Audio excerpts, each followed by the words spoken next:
একটি সহিহ হাদিস একদম আপনার সহিহ বুখারীতে এসেছে। নবী করিম সাল্লাল্লাহু আলাইহি ওয়াসাল্লাম বললেন, একদিন আন রাজুলান মিন বনি ইসরাইল সাআলা বা'দা বনি ইসরাইল আন ইসলিফাহু আলফা দিনার। বনি ইসরায়েলের একজন লোক ব্যবসা বাণিজ্য করতে যাবে, তার একটু টাকার দরকার হয়ে গেছে, একজন থেকে 1000 পাউন্ড স্বর্ণ মুদ্রা ধার করার চাইল। ফাকালে ইতিন বিশুহাদা ইউশহিদুহুম, যিনি ধার করজ দেবেন তিনি বললেন, সাক্ষী নিয়ে আসো, তারপরে আমি তোমার সঙ্গে লেনদেন করব। তো হাতের কাছে তখন সাক্ষী পাওয়া যাচ্ছে না, বেচারার ফ্লাইট ধরতে হবে। তখনকার ফ্লাইট মানে শিপে যেতে হবে আরেক দেশে, সাগর পাড়ি দিতে হবে। সাক্ষীটা কি জোগাড় করা হাতের কাছে তখন নাই। বেচারা বললো যে আমার তো আর্জেন্ট দরকার, সাক্ষীও পাচ্ছি না। কাফা বিল্লাহি শাহিদা, আপনার যদি একিন হয় আল্লাহ তাআলাকে সাক্ষী বানাইলাম, আপনার যদি মনে চায় বিশ্বাস হয় আল্লাহর উপর তাওয়াক্কুল করে দিতে পারেন।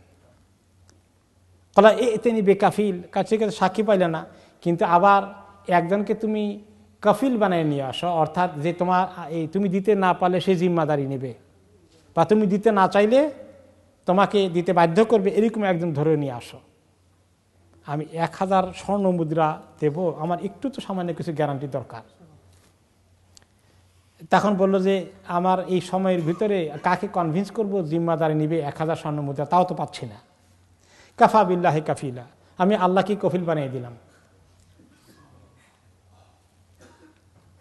আর এই বেচারা দিনদার এই আল্লাহকে সাক্ষী বানিয়ে নিয়েছে, কফিল বানিয়ে দিয়েছে, জিম্মাদার বানিয়ে দিয়েছে। সে তাওয়াক্কুল করে ফেললো। কল সাদাক্তা, খালাস, তোমার কথা আমি বিশ্বাস করলাম, আল্লাহ তাআলা যদি জিম্মাদার হয়ে যান, সাক্ষী হয়ে যান, তাওয়াক্কুল আল্লাহ। তখন তার কাছে দিয়ে দিল। আর এই লোক সাগর পাড়ি দিয়ে তার অন্য দেশে প্রবাসে বা ব্যবসা বাণিজ্যে দূর দেশে গেল। এরপরে এবং তার সঙ্গে সে টাইম ঠিক করেছিল যে এতদিন পরে, এত সপ্তাহ বা এত মাস পরে তোমার কাছে আমি ইনশাআল্লাহ এই আমানত ফেরত দেব। এখন সে বাসায় ব্যবসা বাণিজ্য দেরি হয়ে গেছে। এরপরে এসে সে ওই টাইম অনুযায়ী সাগর তীরে এসেছে, পোর্টে এসেছে, যে ওই দেশ থেকে এই দেশে কখন ওই জাহাজটা ছাড়বে, জাহাজ ধরার জন্য, শিপ ধরার জন্য সে পোর্টে আসলো। এসে দেখে যে একটু আগেই জাহাজটা ছেড়ে চলে গেছে। এখন ডেইলি ফ্লাইটের মতন তো এখন ব্যবস্থা ছিল না। আর একটা জাহাজ কয় সপ্তাহ পরে আসবে, না কয় দিন পরে আসবে, না কয় মাস পরে আসবে, এইটা এখন আর কোনো তার কাছে অনিশ্চিত হয়ে গেল। এখন সে বেচারা চিন্তা করলো, ইন্নালিল্লাহ, ওই বেচারাকে ওয়াদা করেছি, এক নম্বরে আমার ওয়াদা রক্ষা করা দরকার। আমি এই ফ্লাইটটা যে মিস করলাম বা শিপটা যে মিস করলাম, এখন তো আমি কবে যেতে পারবো, আমার ওয়াদা খেলাফ হয়ে যাচ্ছে। 2 নম্বরে 1000 স্বর্ণ মুদ্রা আল্লাহকে সাক্ষী রেখে সে দিয়ে দিয়েছে। এখন যে আমি সময় মতো গেলাম না, সে তো মনে করবে আমি 1 নম্বর বাটপার। তার তো এই 1000 স্বর্ণ মুদ্রার দুশ্চিন্তা ঘুমোতে যেতে পারবে না, বেচারার কত কষ্ট হবে। এমন তাকে কষ্ট থেকে আমি কিভাবে উদ্ধার করি, আল্লাহ আমি কি করি। এই বেচারাও খুব দিনদার মানুষ। যখন সে অনেক চিন্তা ভাবনা করে দেখলো যে নদীর তীরে এক খণ্ড বড় গাছের একটা গোড়া পাওয়া গেছে, বা গাছের একটা টুকরা, হ্যাঁ, একটা কাণ্ড গাছের।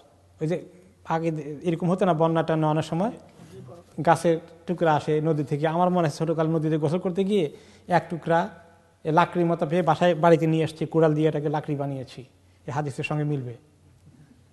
তো এরকম লাকড়ি এক টুকরা পাওয়া গেলে গাছের একটা কাণ্ড, এই বাসায় টুকরাটাকে নিয়ে আসলো।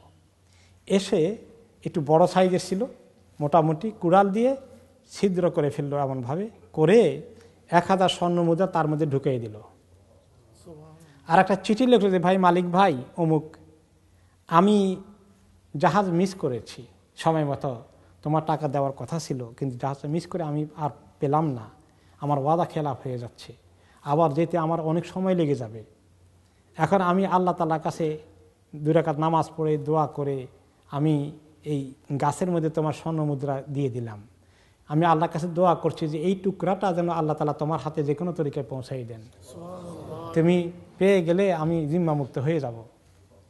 তারপরে তিনি এইটাকে এভাবে লিখলেন চিঠিপত্র নিয়ে। এরপরে তিনি এই সাগরের মধ্যে আসলেন। এসে হয়তো সাগর থেকে উঠিয়েছেন, অথবা উপরের থেকে একটা গাছ কেটে নিয়ে তিনি এই কাজ করে সাগরের পাশে নিয়ে গেলেন। চিঠি, টাকা স্বর্ণমুদ্রার ভিতরে ঢুকিয়ে এটাকে আবার সিল করে দিলেন কিছু দিয়ে, যাতে করে হারিয়ে না যায়, পড়ে না যায়। সাগরে ছাড়ার আগে দোয়া করলেন আল্লাহ তাআলার কাছে, আল্লাহুম্মা ইন্নাকা কাদ আলিমতা আন্নী ইস্তাসলাফতু ফুলানান আলফা দিনারিন। আল্লাহ, আপনি ভালো করে জানেন এই লোকটার কাছে আমি 1000 স্বর্ণমুদ্রা হাওলাত চেয়েছিলাম। ফাসাআলানি কাফিলান ফাকুলতু কাফা বিল্লাহি কাফিলা ফারাদিয়া বিযালিক। আমাকে বলল, কে নিবি জিম্মাদারি, একজনকে তুমি গ্যারান্টর নিয়ে আসো। আল্লাহ, আমি বলেছিলাম আপনি গ্যারান্টর, সে আপনাকে গ্যারান্টর হিসেবে কবুল করে এগ্রি করেছে। ওয়াসালানি শাহিদান ফাকুলতু কাফা বিল্লাহি শাহিদা ফারাদিয়া বিযালিকা। আমাকে বলল, তোমার সাক্ষী কই?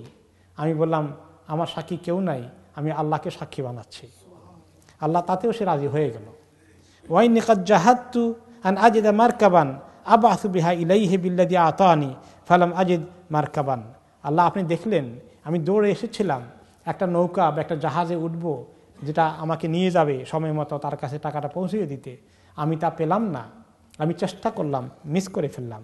এখন আমি ওয়াদা পূরণ করার জন্য ওয়াইনি আস্তাযতুহা, আমি আল্লাহ আপনার কাছে আমানতটা হ্যান্ড ওভার করলাম, আপনি তাকে হ্যান্ড ওভার করেন। ফারামা বিহা ফিল বাহার। এরপরে সে সাগরের মধ্যে গাছের টুকরাটা ছেড়ে দিল। হাত্তা ওয়ালাজাত ফিহি, এটা আস্তে আস্তে ঢেউয়ের তালে তালে অনেক দূর চলে গেল। সুম্মান সারাফা, এরপরে সে তার বাড়িতে বা তার জায়গায়, এখানে যেখানে যে শহরে ছিল সেখানে ফেরত আসলো। কিন্তু এরপরেও সে এটা করে ক্ষান্ত হয়নি, স্টিল সে খোঁজ নিচ্ছে কখন আবার নেক্সট জাহাজ আসবে এবং সে ধরে ওই পারে যাবে। এরপরে কিছুদিন পরে জাহাজ এসে গেল একটা, তখন তিনি জাহাজে উঠলেন। এরপরে উঠে তিনি আবার রওনা করে দিলেন। আর ইতিমধ্যে ওই যে লোকটা টাকা ধার দিয়েছিল সেই বেচারা হিসাব করে দেখলো যে আজকে তো অমুক দিন, অমুক মাসের অমুক তারিখে সে আমাকে টাকা দেওয়ার কথা বলেছিল যে অমুক দিন জাহাজটা এই তীরে ভিড়বে। তো তিনি সেই অনুযায়ী তার সঙ্গে দেখা করতে সমুদ্র তীরে চলে গেলেন। এসে দেখলেন যে কই, ও লোক তো নাই, আসে নাই। তারপরে তিনি একটু মন খারাপ করলেন, বাড়িতে চলে যাবেন। কিন্তু দেখলেন যে একটা টুকরা গাছের একটা কাণ্ড এখানে আসে, তো এইটা একটা নিয়ে গেলে বাড়িতে কাজে লাগবে, লাকড়ি টাকড়ি বানানো যাবে, খারাপ না, ভালোই দেখা যায় একটা টুকরা আছে। তিনি কাঁধে করে বাড়িতে নিয়ে আসলেন টুকরাটা।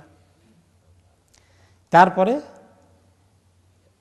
ফালাম্মা কাসারাহা, তারপরে তিনি কুড়াল দিয়ে এটাকে লাকড়ি বানাচ্ছেন, অথবা ওনার কোনো দরকারি কাজে ব্যবহার করার জন্য সাইজ করছেন, কাটাকাটি করছেন। যেই তিনি কাটলেন, সেখান থেকে মাঝখান থেকে ওই ছিদ্রটা দিয়ে দেখা গেল যে কী জানি ভিতরে আসে। খুলে পড়ল স্বর্ণ মুদ্রাগুলো আর একটা চিঠি তার মধ্যে। তিনি চিঠিটা পেলেন, স্বর্ণ মুদ্রাগুলো গ্রহণ করলেন। তারপরে তিনি তো অশান্তি তার চলে গেল। তিনি অত্যন্ত খুশি হলেন, বেচারা তো কথা ঠিক রেখেছে, আসতে পারেনি কোনো কারণে। আল্লাহ তাআলা মেহেরবানি করে আমাকে সময় মতো তার আমানত পৌঁছেও দিয়েছেন। ইতিমধ্যে আবার সেই বেচারা পরে জাহাজ ধরে চেষ্টা করছে যে এখানে যে দিলাম পৌঁছলো কিনা, আমি তো কোনো খবর পেলাম না। সে না পেলে ঠিক আছে, আমার ওইটা যদি হারিয়ে যায় তাহলে আমি হয়তো আখেরাতে পাবো, আল্লাহ আমাকে সওয়াব দিবেন, কিন্তু দুনিয়াতে বেচারাকে আমি কষ্ট দেবো না। আমি নেক্সট কবে পাওয়া যায়, নেক্সট ফ্লাইটে বা নেক্সট জাহাজে উঠে গেলেন এবং উঠে তার বাড়িতে চলে আসলেন। এসে বলেন যে ভাই, দেখা করে আগেই মাফ চাই, আমি কিন্তু জাহাজ মিস করে ফেলেছি। আমি আপনার এই আমানতের জন্য খুব এক পায়ে খাড়া ছিলাম, কিন্তু আল্লাহর হুকুম ফ্লাইট মিস করে ফেলেছি। যাই হোক, অনেকদিন পরে জাহাজ এসছে, আমি এই ধরেন আপনার জন্য আপনার টাকাই যে নিয়ে যান।